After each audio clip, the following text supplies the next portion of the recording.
अच्छा, आप मुझे कर्मों का भी क्वेश्चन पूछना आपसे, और ये जनरली मैंने अपनी लाइफ में भी देखा है और बहुत सारे ऑडियंस इससे रिलेट करेंगे कि एक बंदा है, बहुत बुरा किया उसने उसकी ज़िंदगी में, ठीक है, कोई बंदा आया उसने बुरा किया, लेकिन इतना बुरा कि उसकी कोई हद नहीं है, ठीक है, क्राइम भी हो सकता है वो, लेकिन उसे देख रहे हैं कि वो ज़िंदगी में ऊपर चलते जा रहा है, चलते जा रहा है, चढ़े ही जा रहा है, चढ़े ही जा रहा है, और हमें उसे देख के प्रॉब्लम हो रही है कि यार, फिर हमें एक थॉट आता है कि यार हम भी कुछ बुरा ही कर लेते हैं।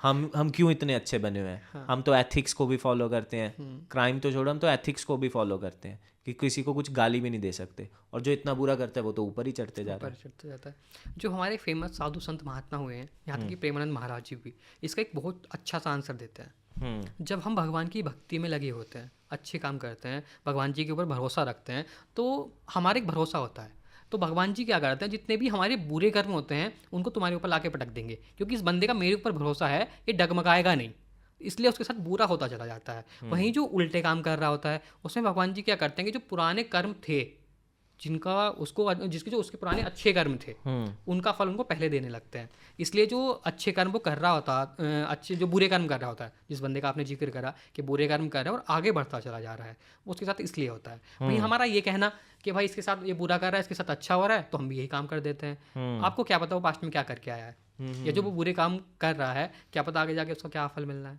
मेरा कहना सीधा सा ये है, अपने कर्म अच्छे रखो। माइंड का क्या है, मन का क्या है, ये तो भटकेगा, मन चंचल है, सीधे सीधे कहा गया है अपने यहाँ, सब कहते हैं मन चंचल है, ये कभी एक जगह टिकता नहीं है। इसको कंट्रोल में करने का एक छोटा सा तरीका है, और सिर्फ एकमात्र ही तरीका है भगवान की भक्ति में लगाना। अगर आप भगवान की भक्ति में लग गए तो आपका माइंडसेट ही ऐसा बन जाएगा कि चाह के भी आप गलत नहीं कर पाओगे। वो जो आपने जिक्र करा था डिप्रेशन वाला, उससे निकलने का भी एक तरीका मैं बताता हूँ। हाँ। आप डिप्रेशन में चले गए, आपकी मेडिटेशन चल रही है, दवाई आपकी चल रही है, आपको आराम नहीं लग रहा, या लग भी रहा है, उसके साथ साथ आप मेडिटेशन करना शुरू कर दो। कोई भी एक ऐसे भगवान, देवी देवता, या जो सिख हैं उनके गुरु नानक हो गए, या जो मुस्लिम है अपने अल्लाह का, किसी का भी नाम जप करना शुरू कर दो। ठीक है। जैसे ही आप नाम जप करना शुरू करोगे, 1 महीना 2 महीना उसके ऊपर दोगे, मेडिटेशन करना शुरू करोगे, तो वे पॉजिटिव एनर्जियाँ जो भगवान के भक्ति में लगे रहने वाले लोगों के पास आती हैं, वो आपके पास आना शुरू हो जाएंगी। आपको पता भी नहीं चलेगा आप डिप्रेशन से कब निकल गए। दवाई अपना अलग काम करेगी और ये चीज़ें अपना अलग काम करेंगी। इसमें आपने जो 2 सवाल करे थे कि कैसे कंफर्म करें कि जो डिप्रेशन है वो निगेटिविटी की वजह से है या हालातों की वजह से है। चाहे वो निगेटिविटी की वजह से हो या हालात की वजह से हो, जैसे हम भक्ति और मेडिटेशन में जाएंगे ना, वो ठीक ऑटोमेटिक होना शुरू हो जाएगा। या फिर हम ऐसे लोगों से मिल जाएंगे जो हमें इसका सोल्यूशन दे दे। एक चीज़ और मैं क्लियर करूँगा, कोई तंत्र से परेशान है, कोई निगेटिविटी से परेशान है, ये कहना कि जब तक उसका टाइम नहीं आ जाता ठीक होने का, कोई उसको ठीक नहीं कर सकता, ये गलत नहीं होगा। अच्छा, अपना रिजल्ट अभी तक ठीक है, भगवान के आशीर्वाद से जो लोग आते हैं वो ठीक हो जाते हैं। इसमें मैं घमंड कर सकता हूँ कि भाई जो भी मेरे पास आता है मैं ठीक करता हूँ। पता मेरा मानना क्या है, भाई वो प्रभु की लीला है कि वो मेरे पास उन लोगों को भेजते हैं जिनका टाइम आ गया। भाई वो इतने सीधे हैं, मतलब रोंगटे खड़े हो रहे हैं, मेरे अभी भी रोंगटे खड़े हो रहे हैं कहते हुए कि यार वो कैसे हैं, उनको तुम क्या एक्सप्लेन कर सकते हो। भाई मैं कुछ नहीं कर रहा, मैं कुछ भी तो नहीं करता। वो लोग मेरे पास आते हैं जो मैंने गुरुओं से सीखा या पढ़ा लिखा, उस तरीके से उनका इलाज करता हूँ, वो ठीक हो जाते हैं। और नाम किसका हो गया, मेरा। करने वाली कौन, पीछे शक्ति, शक्ति को भेजने वाले कौन, हमारे भगवान जी। और नाम किसका कर दिया, मेरा, जिसने कुछ करा ही नहीं, सिर्फ मैंने मंत्र जाप ही तो करा, बाकी तो मैंने कुछ करा ही नहीं, और नाम मेरा हो रहा है। ऐसे है हमारे प्रभु। कोई केस बता सकते हो आप बिना नाम लिए, जो सबसे खौफनाक केस हो कि यार हाँ, ये बिल्कुल। आपको भी हिला दिया किसी ने? हुआ था ये, एक तो वही हुआ था वो चुड़ैल वाला जो मैं तुम्हें कॉन्सेप्ट समझा रहा था। एक केस था, ये दिव्यांशु है ना मेरे साथ आया, ये भी था उसमें, और हम 5 ब्राह्मण थे, अनुष्ठान चल रहा था। ठीक है। मैंने उनको देख के बताया था कि आप क्लियर नहीं है कि आप 7 दिन के अनुष्ठान में ठीक हो पाओ। हो सकता है आने वाले टाइम में उसके दिन बढ़ाने हमें पड़ जाए।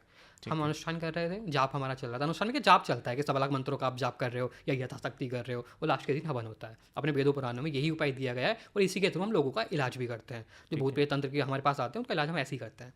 3-4 दिन जाप चल रहा था, कोई दिक्कत नहीं रही। उसके बाद अचानक से सबकी तबीयत बिगड़नी शुरू हो गई। अच्छा, ये चीज़ मुझे पता लग जाती है, सबकी मतलब उस घर के जितने मेंबर थे, अच्छा 12-13 मेंबर थे, वो छोटे से बच्चे से लगा के बड़े तक, सबकी तबीयत बिगड़नी शुरू हो गई। अच्छा, अगर हम किसी का भला करने जाएं और किसी की तबीयत खराब हो जाए तो उसके मन में तोड़ रहेगा, यार अच्छा करने आते हैं तो बुरा हो गया। ये उसकी वजह से ही हो रहा होगा। ये प्रभु का ये आशीर्वाद है कि मुझे ये पता लग जाता है कि जो हम ये करेंगे इससे तुम्हारे ऊपर क्या इम्पैक्ट आएगा। एक दिन पहले मैंने बता दिया था कि तुम्हारी सबकी तबीयत खराब होगी, और अगर तबीयत खराब होगी तो ये मत सोचना कि काम बिगड़ गया, कि अगर आपके अंदर निगेटिविटी है और हम उसको खींच रहे हैं तो परेशान करेगी ही, आपका मनोबल भी तोड़ेगी, भरोसा भी तोड़ेगी। एक का बुखार हो गया, दवाई लेने चले गए, घर आए पता चला दूसरा बीमार है। एक एक करके जा रहे हैं आ रहे हैं। डॉक्टर भी कह रहा था कि भाई किसी ब्राह्मण को या भगत को दिखा दो, तुम्हारे घर में कुछ ऊपर का काम चल रहा है, इसलिए तुम एक साथ कैसे बीमार पड़ गए। हाँ। वहीं एक लड़का था हमारी एज का, मुझसे थोड़ा सा छोटा था, पतला सा था बिल्कुल, लगभग 50 किलो के आसपास उसका वेट होगा, इतना बनता था। वो कहता था कि मुझे ये चीज़ें परेशान नहीं कर सकती। अकड़ू था और भाई जाट थे तो ठाट उनके वैसे ही रहता है कि यार मुझे परेशान नहीं कर सकते। तो मैंने कहा भाई इन चीज़ों को छेड़ना नहीं चाहिए कभी भी, किसी का कुछ नहीं चैलेंज नहीं करना चाहिए। चैलेंज ही नहीं करना चाहिए। अब चौथा पाँचवा दिन था, लास्ट में पूरा दिन होने के बाद शाम को हम आरती करते हैं। आरती चल रही थी, हमारे प्लान बना कि चलो आज हनुमान चालीसा का पाठ कर लेते हैं। आरती करते हुए हमने हनुमान चालीसा का पाठ कर दिया। अब वो वाइब्रेशन समझना कि 5 ब्राह्मण तेज आवाज़ में जो हनुमान चालीसा का पाठ कर रहे हो, वो जो गुंजन जो वाइब्रेशन आएंगी वो किस टाइप की होंगी। वो जो लड़का कह रहा था कि मुझे कुछ नहीं हो सकता, हनुमान चालीसा हमारी आधी ही हुई थी, बहुत तेज ज़्यादा चिल्लाना शुरू कर दिया, बहुत तेज चिल्लाना शुरू कर दिया। उस लड़के ने सबको साइड में हटाया, बाहर जाके बैठ गया आंगन में, एक खाट चारपाई पड़ी थी वहाँ बैठ गया और चिल्लाया जा रहा है, रो रहा है, बहुत तेज तेज चिल्ला रहा है और मुझे आवाज़ लगा रहा था भैया मुझे बचा लो, भैया मुझे बचा लो। अब किसी की हिम्मत तो हुई नहीं जाने की, मैं उसके पास गया, मैंने उससे कहा भाई शांत हो जा शांत हो जा। वो नहीं माना। अच्छा एक चीज़ रहती है, आपके ऊपर कोई निगेटिविटी है और आपको परेशान कर रही है, मेरे पीछे पॉजिटिव एनर्जियाँ खड़ी हैं हर टाइप की है, तो मुझे अगर नहीं भी गुस्सा है तो उनका बेग ऐसा आता है कि वो बर्दाश्त नहीं कर पाती। जब उसने मेरी आंखों में घूरा तो पीछे से आई, मैंने उसको हल्का सा ऐसे धक्का दिया, वो नीचे लेट गया और मैंने उसको यहाँ से कॉलर पकड़ा और मंत्र जाप करना शुरू करा। वो शांत हो गया, मुश्किल से 10 सेकंड लगे होंगे, वो शांत हो गया और जैसे ही शांत हुआ मुझे गले लगाया और रोने लगा। मैंने कहा भैया मुझे बचा लो मुझे बचा लो, बहुत तेज तेज रो रहा है। पूछा भाई क्या हो गया कुछ तो बता। कह रहा मुझे नहीं पता क्या हुआ, बस मेरा बहुत तेज चिल्लाने का और रोने का मन कर रहा था, वो हनुमान चालीसा मेरे से सुनी नहीं जा रही थी। मैं चलो कोई दिक्कत नहीं, अब सब शांत हो गए। मैंने जल का अभिमंत्रित जल करके उसको छींटा मारा, जल पिलाया, वो शांत हो गया। हमने आरती करी, सब कुछ शांत हो गया। अगले दिन की बारी आती है, पूरे दिन जाप रहा। शाम को जब हम हनुमान चालीसा का, फिर हमको पता लग गया कि कुछ ना कुछ तो है, तो उस दिन हमने तांडव भी पढ़ा और हनुमान चालीसा भी पढ़ी। उसका फिर से वही ड्रामा, फिर चिल्लाना शुरू कर दिया। कह करता कुछ नहीं था, सिर्फ रोता था और चिल्लाता था। ठीक है। 2 दिन हो गए, 3 दिन हो गए, जब चौथा दिन आया ऐसा कुछ नहीं हुआ, तो फिर मैंने सोचा ये तो ऐसे रहेगा। अच्छा ये कब होता है, अगर किसी के शरीर पे बंधन लगे हों तो कोई भी शक्ति उसके ऊपर आगे बोल नहीं पाती, तो मैंने उसके बंधन खोल दिए, शक्तियों के माध्यम से मैंने उसके बंधन खोल दिए। तो जब 4-5 दिन बाद हमने जाप करना शुरू करा, उस टाइम में जाप भी नहीं कर रहे थे, आरती चल रही थी, आरती में चिल्लाना शुरू कर दिया और गाली बकनी शुरू कर दी उस लड़के ने तुम निकालोगे हमें, तुम्हारी इतनी होगी गाली में बोल नहीं सकता यहाँ, इतनी गंदी गंदी गाली वो हम सबको दे रहा था। एक ऐसा बंदा जिसका 50 किलो वेट होगा, शरीर आपका हाल समझ लो पतला सा होगा, मैं था, ये दिव्यांशु आपने देखा ये कितना लंबा है, वो था। एक ऐसे ब्राह्मण थे हमारे साथ जो मोटे ताजे कलर को 70-75 किलो के वेट के होंगे। एक बंदे ने एक हाथ पकड़ा हुआ है, एक ने दूसरा हाथ पकड़ा हुआ है, एक ने एक पैर पकड़ा हुआ है, एक ने दूसरा पैर पकड़ा हुआ है और मैं उसके पेट पे बैठा हूँ, तब भी वो हमको ऐसे उठाई दे रहा था। अच्छा, कंट्रोल में नहीं आ रहा था हमारे। अच्छा हम उसको मारने की, गुस्सा आता है, 1 घंटा 2 घंटा हो गया, 6 बजे के करीब हम बैठे थे, 10-11 बज गए, मान ही नहीं रहा। अब मारने के लिए जैसे उसके ऊपर हाथ उठाते वो रोना शुरू कर देता था। मतलब पहली बार ऐसा हुआ था कि किसी के ऊपर प्रेत आ रहे तो हम उसको मार देते हैं, शक्तियों के थ्रू पिटाओ या चपत गाल पे लगा दो, जैसे ही मारने हुए वो रोने भैया मुझे मत मारना, भैया मुझे मत मारना। जैसे ही मारते थे वो शक्ति पीछे हट के उसको आगे कर देती थी।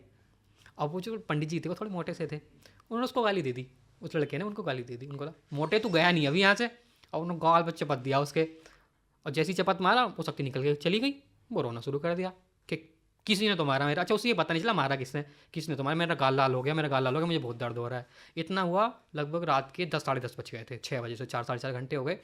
फिर मैं उसको छोड़ के साइड में बैठ गया, जो मेरे साथ के थे मैं उनको बोला तुम इसको कंट्रोल करो, मैं शक्तियों के माध्यम से फिर अब इसका वो करता हूँ। मैं जब देखने बैठा ना भाई साहब यकीन मानना, कम से कम 400 से 500 प्रेत थे। प्रेत यानी कि उसके पितृ 400 से 500 जो लाइन लगा के उसके पीछे खड़े थे। एक आता था उसको हटाते थे, मैंने फिर शक्तियों का आह्वान करा क्या हो इसको हटाओ, आते थे एक को निकालते थे दूसरा आ जाता था, दूसरे को निकालते थे तीसरा आ जाता था, ऐसे ही चलता रहा।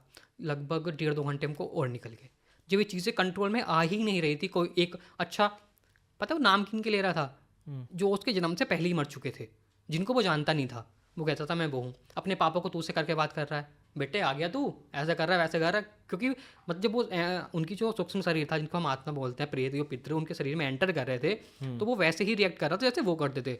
आवाज़ बात करने का तरीका भी वही, जैसे उसके पापा को बोलते थे ऐसे तू से बात कर रहा है। और चिल्लाता इतनी तेज़ था, मोहल्ले वाले लोग जब इकट्ठे होने शुरू हो गए तो हमने बूफर में भजन बजा के बाहर रखा ताकि इसकी आवाज़ घर से बाहर ना जाए, इतनी तेज तेज वो चिल्ला रहा था। और जब रात के 11-11:30 बज गए और हमारे कंट्रोल में ही चीज़ें नहीं आ रही थी, फिर मुझे बंधन लगाने पड़े। कि जो भी चीज़ें हैं इनको अब कल देखेंगे, आने वाले टाइम में क्या होता है। मैंने उसके बंधन लगाए, वो रात का मामला क्लियर हो गया। अगले दिन फिर से वैसे ही, फिर से शुरू हो गया, फिर 2-3 घंटे लग गए। मतलब ये केस ऐसा था जिसमें हम 7 दिन के लिए गए थे अनुष्ठान करने, और 11 दिन बाद हम वहाँ से निकल के आए। हमको 11 दिन लग गए थे उसको ठीक करने में, और उसको कभी कोई दिक्कत ही नहीं थी। ये वीडियो तो आपको अच्छा लगा ही होगा, लेकिन इससे भी ज्यादा मजेदार और वैल्यूएबल कंटेंट हमारे मेन चैनल बात कुछ और है पे है। अगर आप चाहते हैं कि आप पूरा कंटेंट देखना चाहते हैं, go there and watch the full podcast and subscribe करना मत भूलिएगा। एंजॉय।